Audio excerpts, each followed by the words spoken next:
ازيكم يا حلوين؟ عاملين ايه؟ بجد وحشتوني كتير كتير كتير. يلا بينا نصلي ونسلم على سيدنا محمد وعلى اله وصحبه اجمعين. اللهم صل وسلم وبارك على سيدنا محمد وعلى اله وصحبه اجمعين.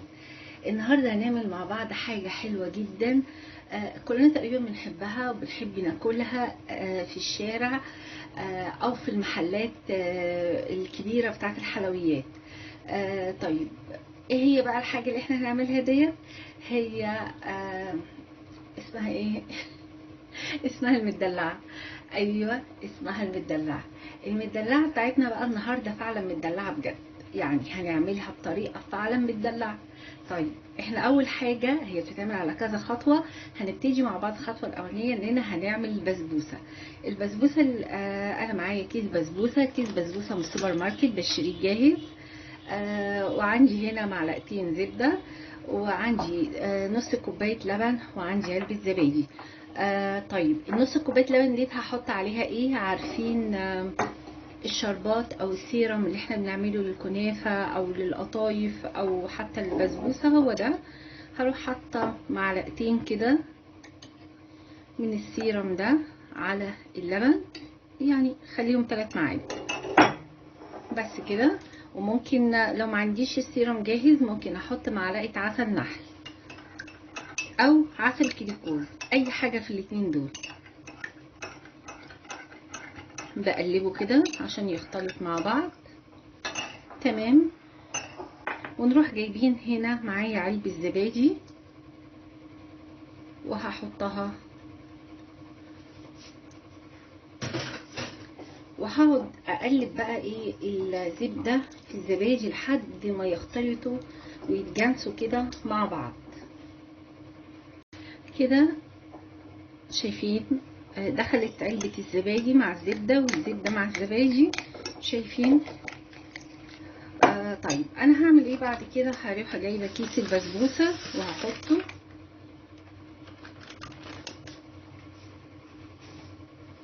وهجيب معلقه بيكنج باودر،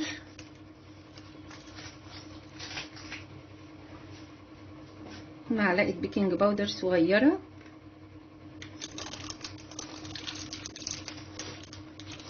ما كترش اكتر من كده. هقلب البيكنج باودر مع الدقيق كويس، وبعد كده هروح، بصوا بقى الحكايه دي هنعملها بايدينا علشان خاطر انا مش عايزه ادعك في البسبوسه كتير، لكن كل الموضوع ما فيه ان انا عايزاها تدخل في الزبده او السمنه اللي انا حطيتها. ادخلها كده باطراف صوابعي كلها لحد ما ترمل معايا وتبقى مرمله خالص. شايفين كده؟ باطراف الصوابع زي ما انا بعملها كده. ده ليه؟ علشان خاطر تفضل مرمله لما اجي اسويها وما تبقاش عامله زي الدقيق العادي.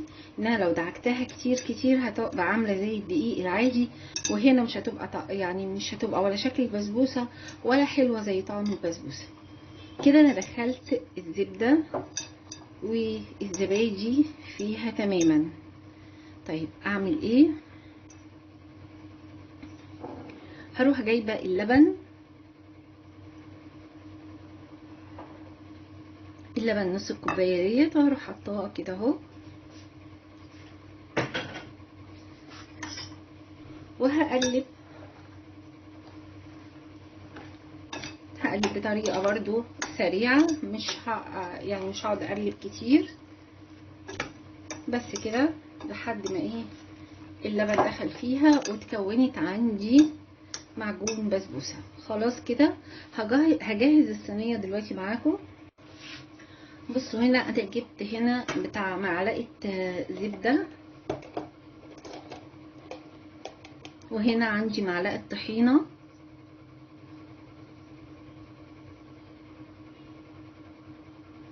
بصوا الطحينه مع الزبده بتديني من تحت لون حلو قوي للبسبوسه. فانا عايزه اللون ده، فعشان عايزه اللون ده حطيت عليها الطحينه. ممكن من غير طحينه، ممكن من غير طحينه عادي، بس ما تقلقوش، جربوها بالطريقه دي ان شاء الله تعجبكم. بصوا شايفين؟ طب بصوا، انا هقفل عشان الاذان، عقبال ما اعمل الزبده والطحينه في الصينيه ارجع لكم تاني. كده فردت الطحينه والزبده. هعمل ايه بقى؟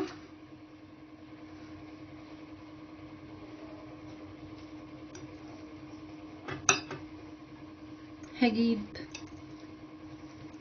البسبوسه كده وهنزلها.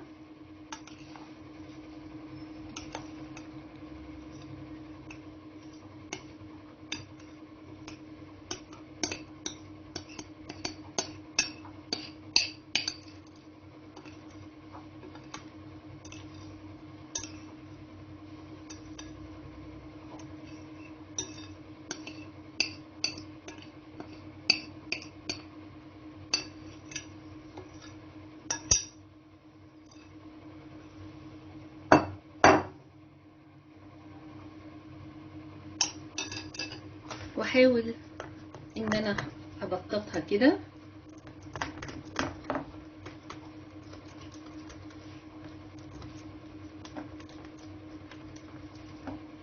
افردها كويس في قلب الصينيه بتاعتها.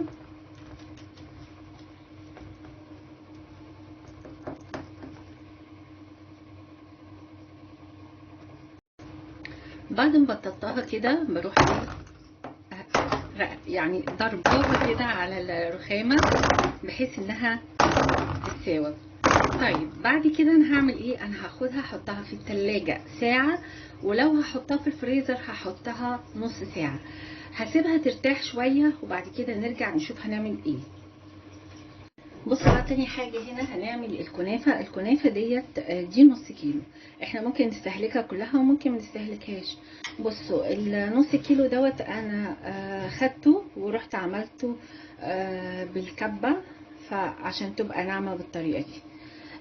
ممكن على فكرة نستخدم ربع كيلو مش نص، فانا قلت اعمل زيادة وممكن اعمل منها حاجة تاني. دلوقتي ادي نص كيلو كنافة متفرول زي ما احنا شايفين كده. هعمل ايه؟ معايا نص كوباية زبدة على سمنة. هعمل ايه بقى؟ هروح واخدة، ثواني بس،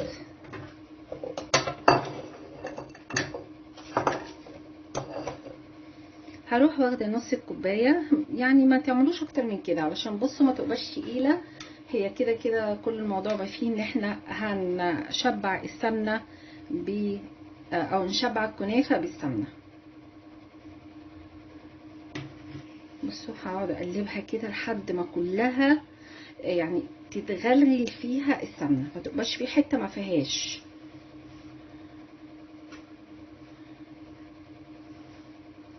بصوا تقعدوا تعملوا كده اهو كده. هعملها بقى لحد ما اخلصها، بعد كده نرجع تاني. بصوا كده اهي السمنه اتغرغرت كلها في الكنافه، فشايفين حتى اللون بتاعها اتغير ازاي. دخلتها كلها جواها. هعمل ايه بقى؟ هفرد الكنافه في الصينيه دي، الصينيه بتاعه فرن البوتاجاز، وممكن على فكره تعملوها في صينيه الفرن الكهربائي، يعني اللي يعجبكم اعملوه. وممكن تحمروها من فوق البوتاجاز، بس بصراحه يعني في الفرن بتبقى احسن بكتير. وطبعا هنقلبها كل شويه علشان ما تتحرقش. انا هعمل ايه؟ هشغل الشوايه، هروح حطاها تحت الشوايه وكل شويه اقعد اقلبها بس لحد ما تحمر وتاخد اللون الاحمر ونروح مطلعينها. بس كده هشغل الشوايه واحطها وبعد كده نرجع تاني هنشوف هنعمل ايه. بصوا بقى هنا هنعمل القشطه بتاعه الايه المدلعه.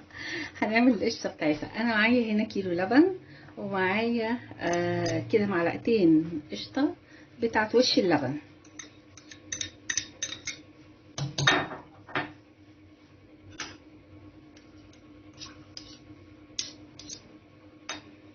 ومعايا ايه تاني؟ معايا كيسين فانيليا او فانيليا سايله، يعني بصوا اي او حتى ميه ورد اللي يعجبكم طبعا حطوه. معايا ايه بقى في الطبق ده؟ معايا معلقتين دقيق، معلقتين نشا، معلقتين كريم شانتيه البودر ده. اوكي، بس هحطه هنا كل ده هيتقلب مع بعض، زائد طبعا هحط بتاع 3 معالق سكر علشان تبقى طعمها حلو. وطبعا يعني بعد ما هدوبها كده، بعد ما احط السكر هدوقها، والله لو السكر بتاعها تمام زي المقدار اللي يناسب ليا اوكي، لو مش تمام بزود سكر تاني. فالسكر دوت زي ما احنا كده على حسب ما احنا عايزين. هحط 3 معالق، وبعد ما ادوب هروح ضايقه واشوف. بس انا هدوبه كويس قوي الاول، يا ريت طبعا يكون بمضرب بيض. هدوبه كويس قوي وبعد كده احطه على النار، ولما يتعمل نرجع تاني. بصوا اول حاجه كده عندي البسبوسه طلعتها، حطيتها حوالي كده تقريبا نص ساعه في الفريزر. بصوا بقى هروح مقطعاها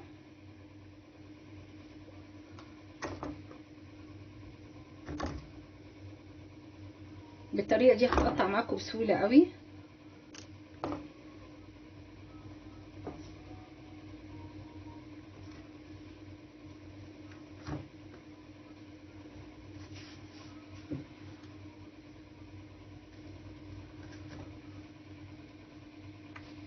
بصوا كده قطعناها اهي. هنحطها بقى في الفرن. انتوا عايزين تحطوا عليها مكسرات حطوا، لكن هي ما فيش داعي يعني، فاهمين؟ لان احنا هنحط الحاجات دي كلها مع في الاخر خالص. طيب اوكي، احنا كده هندخلها الفرن على فرن متوسط، درجه حراره متوسطه 100 مثلا و80 درجه في الرف الوسطاني، ونسيبها بقى لحد ما تستوي. بصوا القشطه هنا كده اهي اتعملت وبقت تمام. هسيبها بقى لحد ما تبرد. هنسيبها هنا على جنب. نيجي بقى للكنافه. الكنافه طلعناها من الفرن، شايفين التحمير بتاعها بيبقى حلو جدا في الفرن.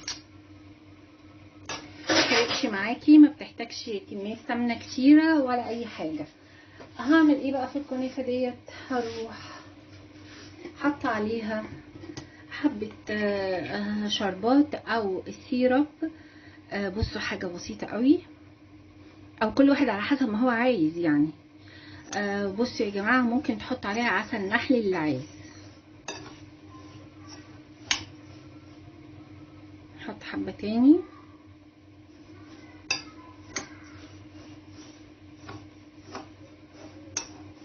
هقلبها طبعا كويس جدا، ونشوف بعد كده الخطوه التانية هنعمل ايه. بصوا بقى بعد ما خلصنا كل حاجه واستوت البسبوسه وكل حاجه بقت تمام، انا حطيت البسبوسه دلوقتي في الفريزر، وحضرت الطبق دوت او الصينيه دي. هعمل ايه؟ هروح حاطه فيها في الاول خالص كده الكنافه.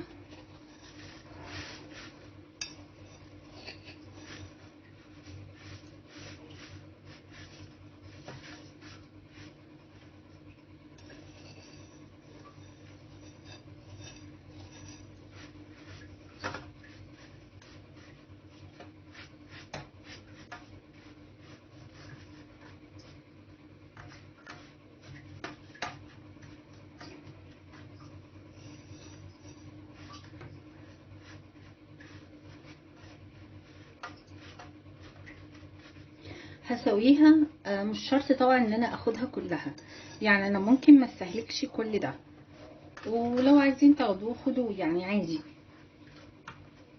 بس بحطه هنا. بس انا المشكله علشان خاطر الطبقات، بس هحطها.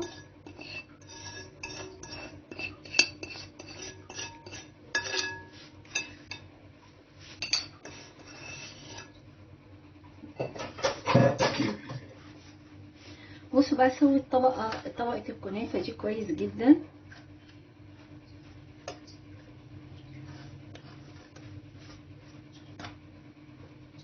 بالشكل اللي انتوا شايفينه ده. الكنافه لونها حلو قوي قوي قوي. بعد كده هحط القشطه اللي احنا عملناها. بصوا يعني ما تحطوهاش مره واحده، حطوا كده الاول، فردوها بحيث ان ايه ما تحسوش ان الدنيا كلها ايه يعني اتبعترت، وبعد كده تروحوا صبينها.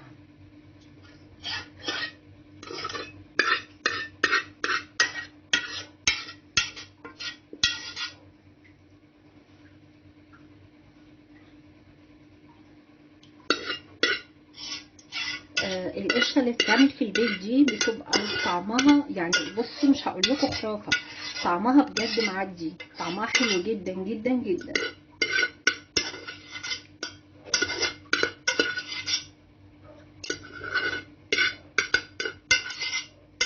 كنا عملناها قبل كده مع قرع العسل، وكانت النتيجه بتاعتها كانت حلوه قوي قوي قوي. هفرد طبعا ده كله كده بالتساوي، واخلي نفسي يعني ايه متبهه ان هي ما تجيش على طبقه، يعني ما تجيش كنافه معايا وتيجي فوق. بس كده كده سويناها كلها.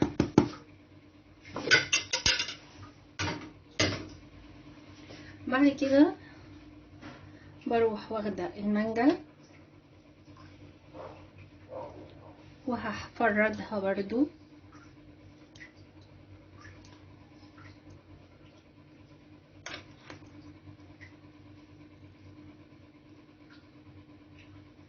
يعني بصوا بقى عشان في حاجات كده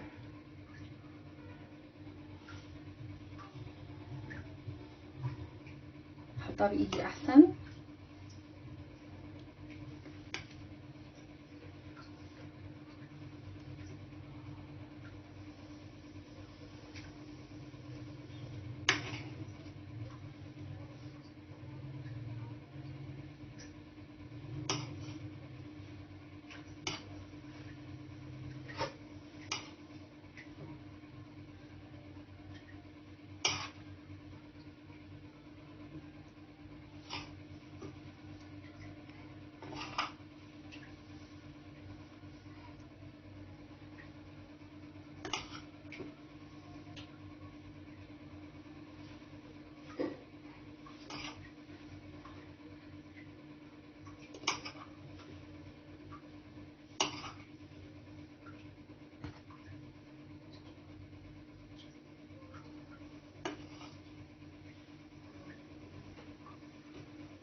بس كده هروح اجيب بقى البسبوسه. قعدنا البسبوسه في الفريزر كده بتاع حوالي نص ساعه، المفروض تقعد اكتر، بس اهو بقى هنحاول نقطعها ونرصصها هنا فوق.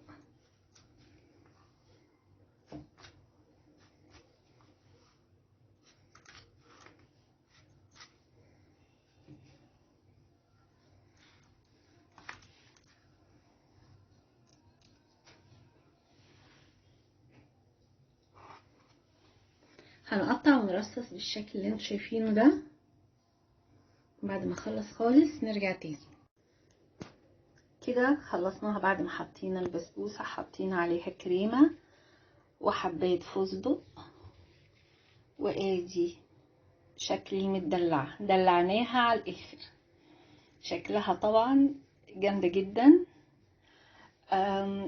طبعا هما في بره مش بيحطوا عليها كريمه، احنا حطينا كريمه. يبقى احنا عملناها بايه؟ عملناها بالكنافه، وعملناها بالقشطه، القشطه اللي احنا بنعملها في البيت، وعملناها وطريقتها انا قلتها لكم المره دي، وقلتها لكم كنت قبل كده في قرع العسل. والبسبوسه اللي طالعه تدوب في البق دوب وزي العسل بجد. وحطينا بعد كده الكريمه، وبعد كده حطينا عليها الفستق. يا رب تكون عجبتكم. معلش هي خطواتها كتيرة، بس والله بتتعمل يعني بتاخد وقت شوية، بس الطعم خطير.